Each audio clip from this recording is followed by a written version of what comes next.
চিরদিন কাহারও সমান নাহি যায়। কাল যিনি ছিলেন দাপটে, এখন সেই তিনিই সিআইডির প্রশ্নবাণের মুখে।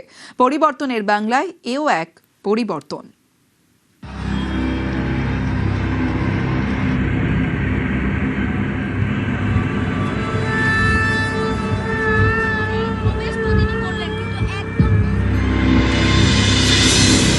চিরদিন কাহারও সমান নাহি যায়। আজিকে যে রাজাধিরাজ, কাল সে ভিক্ষা চায়।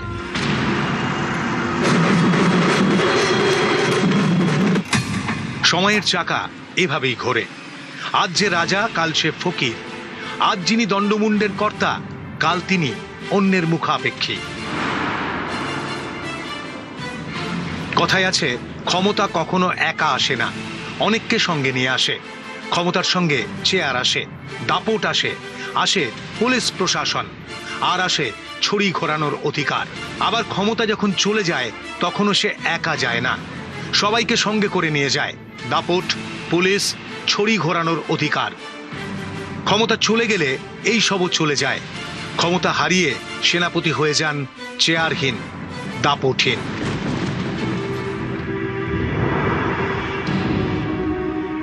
অভিষেক বন্দ্যোপাধ্যায় ডায়মন্ড হারবারের তৃণমূল সাংসদ, আঞ্চলিক দল তৃণমূলের সর্বভারতীয় সাধারণ সম্পাদক।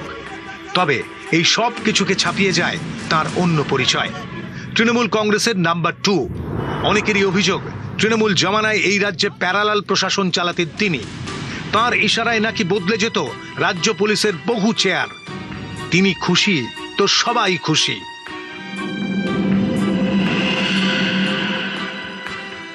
আবার তিনি চটলেই মেঘের গর্জন। বৃহস্পতিবার সেই অভিষেককেই দেখা গেল ভবানী ভবনে, সিআইডির ডাকে হাজির হতে। সন্ধে 6টায় হাজির হতে বলা হয়েছিল তাঁকে। ঘড়ির কাঁটা 6টা ছোঁয়ার 11 মিনিট আগেই ভবানী ভবনে পৌঁছে যান। কে জানে, কয়েক মাস আগেও হয়তো তাঁর ইচ্ছেতেই দিন বদলাতো এই ভবানী ভবনে। বৃহস্পতিবার এখানেই সিআইডি অফিসারদের একের পর এক প্রশ্নের মুখে অভিষেক। সন্ধে গড়িয়ে রাত, প্রশ্নের পর প্রশ্ন। টেবিলের একদিকে অভিষেক বন্দ্যোপাধ্যায়, উল্টো দিকে সারি দিয়ে সিআইডি কর্তারা, যাঁরা এই রাজ্যেরই অফিসার। মাসখানেক আগেও যাঁদের অর্ডার নিতে হয়েছে তৃণমূল সরকারের কাছ থেকে। অভিযোগ, আনুগত্য দেখাতে হয়েছে ক্যামাক স্ট্রিটের কাছেও। আজ সেই সব অফিসারদেরই প্রশ্নের মুখে তৃণমূলের অন্যতম শীর্ষ নেতা অভিষেক বন্দ্যোপাধ্যায়। প্রশ্নের টেবিলে বসে কি ভাবছিলেন এই অফিসাররা? কেউ কি বাড়তি সতর্ক, নাকি মনে মনে শুধুই নির্মল আনন্দ?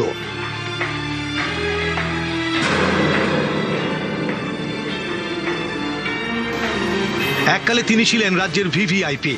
তার কনভয় মানে গাড়ির পর গাড়ি।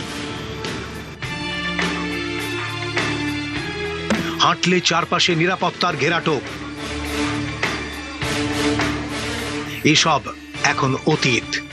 পরিবর্তনের রাজ্যে অভিষেক বন্দ্যোপাধ্যায় এখন শুধুই ডায়মন্ড হারবারের তৃণমূল সাংসদ। তাই আগের মতো আর বিশাল নিরাপত্তা নেই, কনভয়ে গাড়ির ভিড়ও নেই। এককালে ইডি সিবিআই কে আঙুল উঁচিয়ে হুঙ্কার দিয়েছেন, ইডি সিবিআই লাগিয়ে তৃণমূল কংগ্রেসকে দুর্বল করা যাবে। তৃণমূল কংগ্রেস বিশুদ্ধ লোহা, যত তাকাবে, যত পোড়াবে, যত প্রহার করবে, যত আঘাত করবে, যত হাতুড়ির বাড়ি মারবে, তত শক্তিশালী হবে।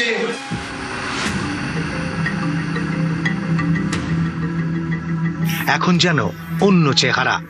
ভবানী ভবনে ঢুকলেন আর 5 জনের মতো সই করে, কোনো কথা নেই। সিআইডির জিজ্ঞাসাবাদের পর বেরোলেন অনেক রাতে। অভিষেকের মুখে তখনও কোনো কথা নেই। রাজ্য পুলিশের সদর দফতর ভবানী ভবন। ভবানী ভবন জানে পরিবর্তনের মানে। নিউজ 18 বাংলা।